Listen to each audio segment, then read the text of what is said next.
സംസ്ഥാനത്ത് യു.ഡി.എഫിന് അനുകൂലമായ തരംഗമുണ്ടെന്ന വിശ്വാസത്തിലാണ് കോൺഗ്രസ് നേതാക്കൾ. ഭരണവിരുദ്ധ വികാരം ആഞ്ഞടിച്ചത് വോട്ടായി മാറുമെന്നാണ് ഇവരുടെ കണക്കുകൂട്ടൽ. തെരഞ്ഞെടുപ്പ് ഫലം വരുന്നതിന് മുമ്പ് കണക്കെടുപ്പും കൂട്ടലും കിഴിക്കലിലുമാണ് രാഷ്ട്രീയ പാർട്ടികൾ. കോൺഗ്രസ് 100 സീറ്റുകൾ കണക്കാക്കുമ്പോൾ മുസ്ലിം ലീഗ് 85 സീറ്റുകൾ നേടുമെന്നാണ് കണക്കാക്കുന്നത്. സംസ്ഥാനത്ത് 85-ലധികം സീറ്റുകൾ നേടി യു.ഡി.എഫ് അധികാരത്തിൽ വരുമെന്നാണ് മുസ്ലിം ലീഗിന്റെ വിലയിരുത്തൽ. ലീഗ് മത്സരിച്ച 27 മണ്ഡലങ്ങളിൽ 21 മുതൽ 24 വരെ സീറ്റുകളിൽ വിജയിക്കുമെന്നാണ് അവരുടെ പ്രതീക്ഷ. യു.ഡി.എഫ് തരംഗമുണ്ടായാൽ മുഴുവൻ സീറ്റുകളിലും വിജയിക്കുമെന്നും ലീഗ് വിലയിരുത്തുന്നു.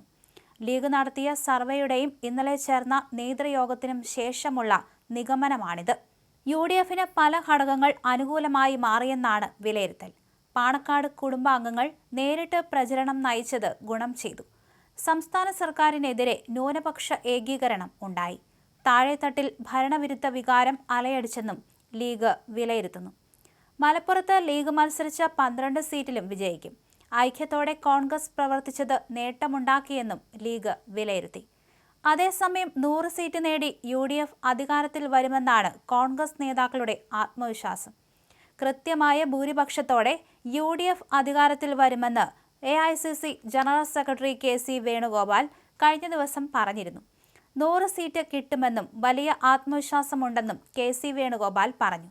100 സീറ്റെന്ന പ്രവചനമാണ് പ്രതിപക്ഷ നേതാവ് വി.ഡി. സതീശനും നടത്തിയത്.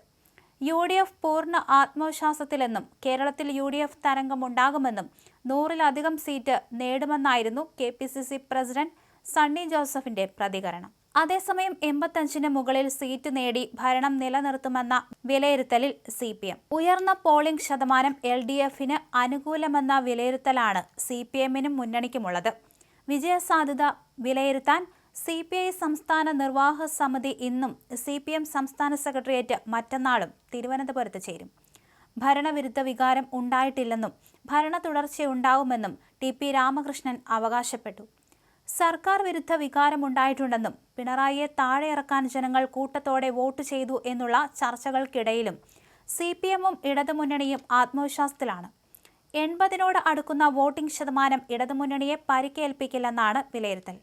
ഉയർന്ന പോളിംഗ് ശതമാനം വന്ന 2016-ലും കുറവ് വന്ന 2021-ലും ഭരണം നേടാനായിട്ടുണ്ടെന്നാണ് കാരണമായി നേതൃത്വം ചൂണ്ടിക്കാണിക്കുന്നത്. അടിസ്ഥാന വിഭാഗത്തിന്റെ വോട്ട് ഒപ്പം നിന്നിട്ടുണ്ട്. ന്യൂനപക്ഷ വോട്ടുകൾ യു.ഡി.എഫിലേക്ക് പൂർണ്ണമായും ഏകീകരിച്ചിട്ടില്ലെന്നും അനുകൂല ഘടകമായി എൽ.ഡി.എഫ് വിലയിരുത്തുന്നു. ബി.ജെ.പി വിരുദ്ധ വോട്ടുകൾ എൽ.ഡി.എഫിന് പല മണ്ഡലങ്ങളിലും അനുകൂലമായിട്ടുണ്ട്.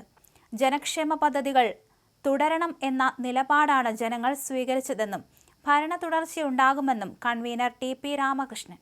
ഗൾഫ് വോട്ടർമാരുടെ എണ്ണത്തിലുണ്ടായ കുറവ് ആർക്ക് ഗുണമായി എന്ന് പറയാനാവില്ലെന്നും ടി.പി. രാമകൃഷ്ണൻ പറഞ്ഞു. എം.എൽ.എമാരുടെ പ്രവർത്തനങ്ങൾ കാരണം സിറ്റിംഗ് സീറ്റുകൾ അധികം നഷ്ടമാവില്ലെന്നാണ് എൽ.ഡി.എഫ് പ്രതീക്ഷ. കടുത്ത മത്സരം നേരിട്ട പേരാമ്പ്രയും നേമവും കഴക്കൂട്ടവും ഉൾപ്പെടെ വിജയപ്രതീക്ഷ വയ്ക്കാനുള്ള കാരണവും ഇതുതന്നെ. എസ്.ഡി.പി.ഐ ബന്ധം പരസ്യമായി നിഷേധിക്കുമ്പോഴും അവരുടെ ബി.ജെ.പി വിരുദ്ധ പ്രവർത്തനം പല മണ്ഡലങ്ങളിലും സഹായകമാകും.